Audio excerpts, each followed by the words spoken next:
Before we turn to historical cases in detail, it would be useful to examine the main components of effective statecraft and provide some brief examples of successes and failures from U.S. and international history.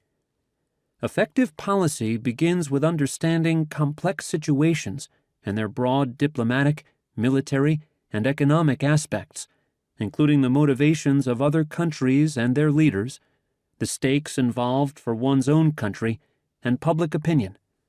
The Vietnam War provides a useful example of a failure by successive leaders to understand a complex situation. The origins of the war went back to 1947, when President Truman rallied American public support for military and economic aid to Greece and Turkey, and, by extension, to any country threatened by communist outside pressures. This position was buttressed by the famous Foreign Affairs article the same year on Containment, the Sources of Soviet Conduct, by U.S. diplomat George Kennan, who argued that Washington should oppose Soviet expansion. These were laudable as general principles, but as the journalist Walter Lippmann pointed out, the sweeping containment policy risked overcommitting the United States to defending weak regimes where Washington was at a comparative disadvantage.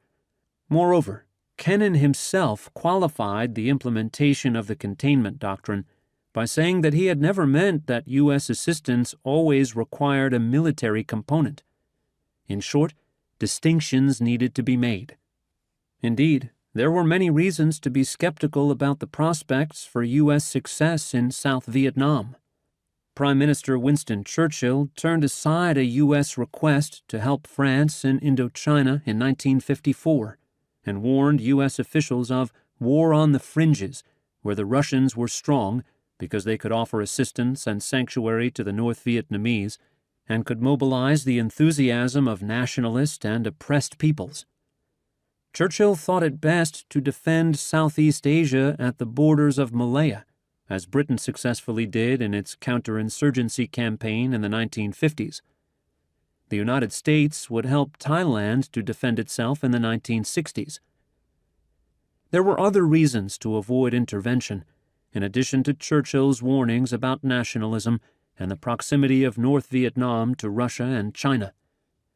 Vietnam's terrain, with its lush vegetation, favored the Viet Cong insurgents and worked against U.S. conventional forces with their dependence on air power and artillery. The communist regime also mobilized the entire population of North Vietnam and the Viet Cong guerrillas in South Vietnam. U.S. policymakers also failed to learn from France's military defeats in Vietnam in the 1950s. Overconfident U.S. leaders failed to discuss at length either these comparative disadvantages or the history of the intervention by the French.